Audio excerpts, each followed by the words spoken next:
Eu sempre sonhei em ter uma vida melhor. Desde pequeno, via meu pai se matar de trabalhar e mesmo assim não conseguia pagar as contas.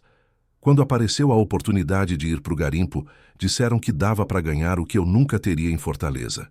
Eu não pensei duas vezes. Era jovem e a vontade de mudar de vida falou mais alto do que qualquer medo. Mal sabia eu o preço que pagaria por isso. A viagem foi longa e cansativa. O caminhão nos levou até o fim da estrada e de lá seguimos a pé por uma trilha fechada, cercada por árvores tão altas que o sol quase não passava. A mata era viva. Eu sentia isso. O ar era úmido, denso, e parecia que a floresta nos observava. Tinha algo ali, algo que não queria a nossa presença. O chefe da expedição era um homem duro, desses que só pensam em dinheiro. Ele mandava e ninguém podia contestar. Disse que aquele lugar era rico em ouro e que, se trabalhássemos direito, ficaríamos todos ricos. O brilho do ouro parecia cegar os homens. Vi nos olhos deles a ganância, a pressa, a loucura. Nos primeiros dias começamos a cavar perto de um riacho. Derrubaram árvores, queimaram partes da mata para abrir espaço. Alguns caçavam animais por diversão. Eu não gostava daquilo, mas ficava calado. Precisava do dinheiro. Às vezes, o chefe me mandava fazer coisas erradas, jogar óleo no rio para afastar insetos, deixar lixo espalhado. Eu obedecia, mas algo dentro de mim doía toda vez que via o estrago que deixávamos. Durante as noites, o silêncio da floresta era pesado. Só se ouvia o som dos grilos e o vento cortando as folhas. Alguns homens contavam histórias sobre o saci rindo e zombando. Diziam que era só lenda para assustar garimpeiro. Mas eu sentia que tinha algo ali. Às vezes, o vento parava do nada e logo depois um redemoinho levantava o pó. Era rápido, mas o suficiente para arrepiar a pele. Uma madrugada acordei com o som de risadas. Eram risadas finas, distantes, ecoando entre as árvores. Pensei que fossem os outros garimpeiros, mas todos dormiam. Fiquei imóvel, escutando. O vento começou a rodopiar do lado de fora da barraca. O fogo da fogueira se apagou de repente. Um arrepio percorreu meu corpo inteiro. Algo estava ali. No dia seguinte, encontramos as ferramentas espalhadas e algumas pegadas pequenas marcadas na lama. Um dos homens disse que era bicho, mas eu sabia que não era. O chefe ficou irritado e mandou todo mundo voltar para o trabalho. Ele não acreditava em nada além do ouro. Naquela tarde, um dos garimpeiros desapareceu. Saímos para procurar, mas só encontramos o chapéu dele preso num galho e um redemoinho de folhas girando ao redor. Depois disso, ninguém mais dormia direito. O medo começou a tomar conta do grupo, mas o chefe insistia em continuar. Ele dizia que o homem devia ter. Eu já não acreditava nisso. A floresta parecia viva e cada passo que dávamos parecia um insulto.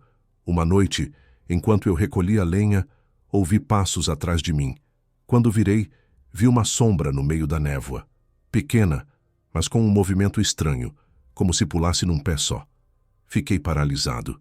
O vento soprou forte, levantando folhas e poeira, e no meio daquele redemoinho eu vi ele. Um vulto escuro, um gorro vermelho e 2 olhos brilhando na escuridão. Ele me encarou por alguns segundos que pareceram horas. Senti o ar sumir do peito. O redemoinho girava ao redor dele e as risadas voltaram. Risadas finas, como se zombassem da minha coragem. Tentei correr, mas tropecei. Quando levantei, ele não estava mais lá. Só o vento rodando e o som de um assobio longo, cortando o ar. Voltei, correndo para o acampamento suando frio. Contei o que vi, mas ninguém acreditou. Riram de mim, disseram que eu estava ficando maluco. Na manhã seguinte, 2 homens sumiram. A mata estava diferente, mais densa, mais escura. O chefe começou a perder a paciência. Mandou queimar um pedaço maior para abrir espaço e eu vi o desespero nos olhos dele. Ele queria encontrar ouro antes que todos fossem embora. Enquanto o fogo se espalhava, o vento ficou violento e o redemoinho apareceu de novo, bem no meio da clareira. Dessa vez, todos viram. As chamas se curvaram para o lado e no centro do redemoinho surgiu a figura, o mesmo gorro vermelho, a perna só, o olhar ardendo. O fogo parecia obedecer a ele. O chefe gritou, mas o vento engoliu a voz. Um dos homens correu para atacar e o redemoinho o arrastou para dentro. O grito dele foi curto. Quando o vento cessou, só restou o silêncio e o chapéu caído no chão. Ninguém mais riu. O chefe me olhou e disse para continuar o trabalho. Mas eu não consegui. Eu sabia que aquele lugar estava amaldiçoado. Tentei convencê-los a ir embora, mas a ganância falava mais alto. Disseram que era coincidência, que não existia saci nenhum. Naquela noite, fiquei acordado olhando para a escuridão. O fogo tremeluzia e o som do vento vinha de longe, girando devagar. O ar cheirava a fumaça e terra molhada. E então, no meio do breu, vi de novo o vulto se formar. Ele me observava, imóvel, como se esperasse algo. Eu tremia, mas não corri. Senti que de algum jeito ele queria que eu visse, que eu entendesse. O redemoinho cresceu e passou por cima do acampamento, apagando o fogo e levantando a lona das barracas. Gritos, correria, caos. Quando tudo parou, metade dos homens havia sumido. O chefe estava fora de si. Pegou a espingarda e começou a gritar para a mata, desafiando o que quer que fosse. O vento soprou de novo, mais forte, e ele caiu de joelhos. O gorro vermelho apareceu atrás dele. O chefe tentou atirar, mas o cano da arma se torceu como se fosse de cera. O vento o envolveu e o arrastou floresta adentro. Fiquei sozinho. O silêncio que veio depois foi pior que qualquer grito. Senti vontade de chorar, mas o medo era tanto que nem lágrimas vinham. Me sentei no chão e só então percebi um pequeno animal ferido perto de mim. Um tamanduá, coberto de fuligem. Ele devia ter sido atingido pelo fogo. Sem pensar, enfaixei a pata dele com um pedaço da minha camisa. Foi aí que senti o vento mudar. O redemoinho se formou de novo, mas dessa vez parou diante de mim. O saci estava lá, me olhando. Eu sabia que era o fim, mas algo nele parecia diferente. Ele olhou para o animal que eu segurava e o redemoinho desacelerou.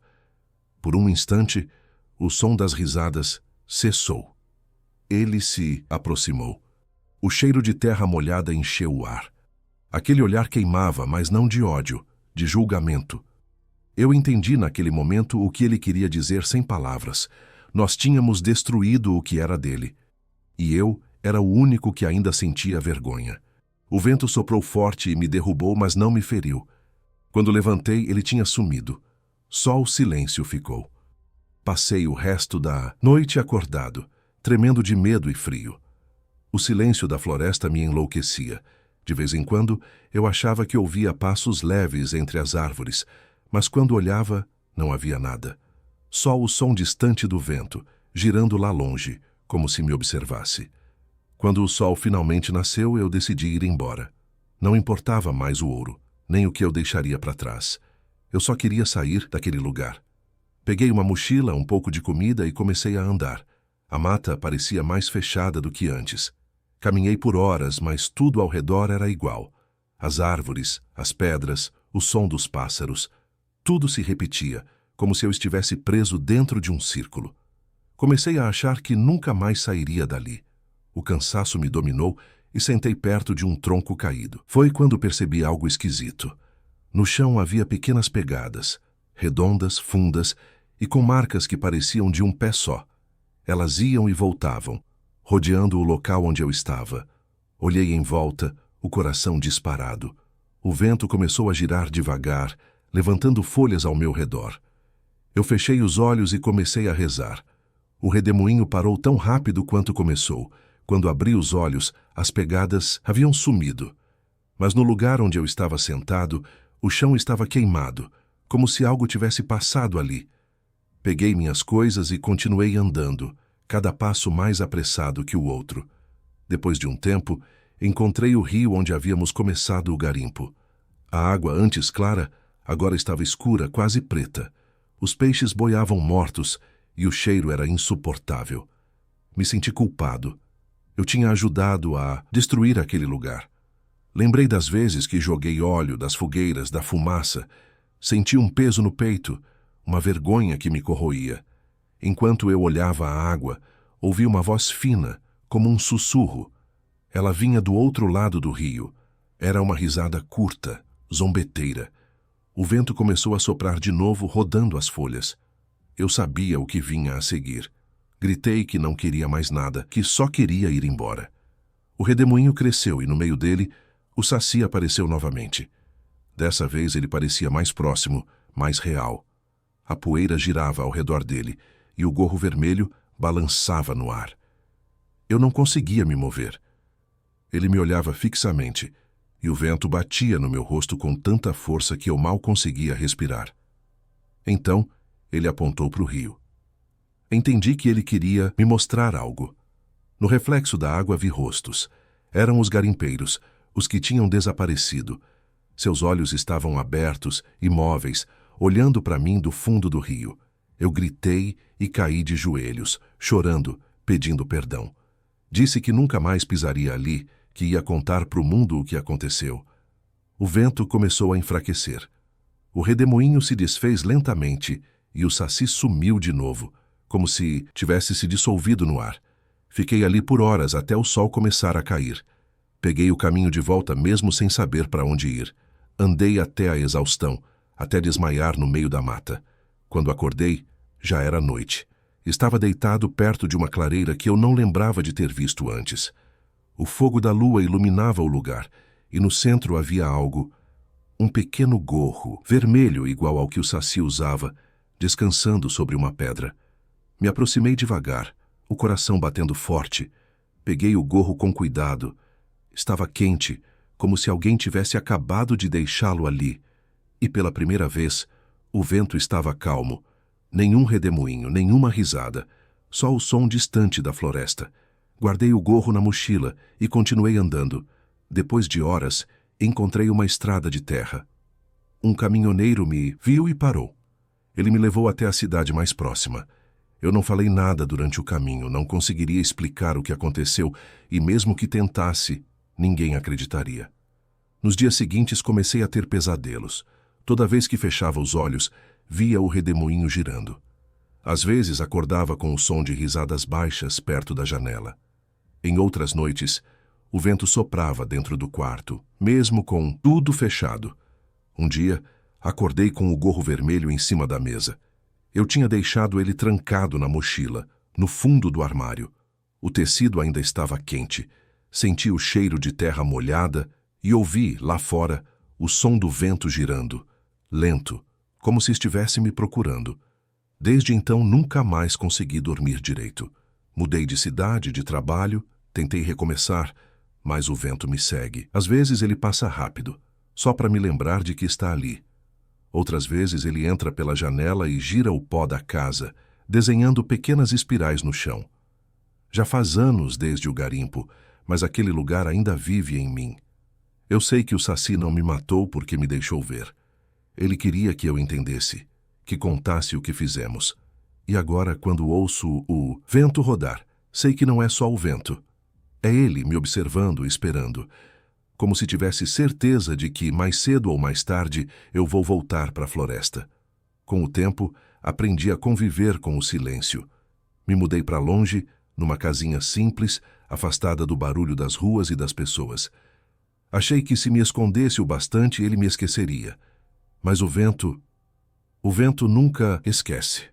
Às vezes ele sopra de leve, só para testar minha calma. Outras vezes vem forte, rodando as folhas do quintal, batendo as portas, como se quisesse entrar. Eu tento me convencer de que é só o vento, mas no fundo, eu sei. Desde aquele dia, carrego um peso que não me larga. O gorro vermelho ainda está comigo, guardado dentro de uma caixa. Já pensei em jogar fora, queimar, enterrar, mas algo em mim não deixa. É como se ao me livrar dele eu perdesse a única prova de que tudo aquilo aconteceu. Às vezes, fico olhando para aquele gorro por horas. Ele parece vivo. Tem dias em que o tecido se move levemente, como se respirasse. E em certas noites, quando a lua está alta, eu juro que vejo uma sombra passar pela janela, rápida de um lado para o outro. O tempo passou, mas a culpa não. Eu sei que merecia o mesmo destino dos outros. A diferença é que o Saci quis que eu lembrasse. Ele me poupou para que eu sentisse o peso daquilo que ajudei a destruir. A floresta, os animais, o rio, tudo que a ganância do homem tocou foi corrompido. Eu participei disso. Mesmo sem querer, mesmo precisando do dinheiro, eu fiz parte daquilo. E talvez seja por isso que ele ainda me segue. Não para me matar, mas para me vigiar, para garantir que eu nunca esqueça, que toda vez que eu ouvir o vento rodar, eu lembre do preço que se paga quando o homem desafia o que não entende. Teve uma noite em que eu tentei voltar. Peguei um ônibus e segui o mesmo caminho que fiz anos atrás. Queria ver se o lugar ainda existia, se a floresta estava viva. Mas quando cheguei, só encontrei terra seca, árvores mortas e o som distante de um redemoinho. Parei na beira da estrada, fechei os olhos e pedi perdão. O vento passou por mim devagar, como uma mão invisível tocando meu rosto, e por um instante senti paz. Mas logo depois o vento girou, levantando poeira, e ouvi uma risada curta, distante, vindo de dentro da mata. Era ele, e naquela risada entendi tudo. Ele não queria o meu fim, queria que eu fosse o eco, a lembrança, o aviso para os outros. Voltei para casa e nunca mais falei sobre isso com ninguém. Mas todas as noites, antes de dormir, deixo a janela entreaberta. Se o vento quiser entrar, que entre. Eu já não luto mais contra ele. Aprendi que alguns espíritos não podem ser vencidos, só respeitados. E agora, enquanto conto essa história para você, o vento começou a soprar de novo. Tá batendo na janela, rodando as folhas do quintal. E lá no fundo, eu ouvi aquele mesmo assobio. Se você também ouviu, é melhor fechar a janela. E antes que o vento leve você também, se inscreve no canal, porque o próximo a ouvir essa história pode ser você.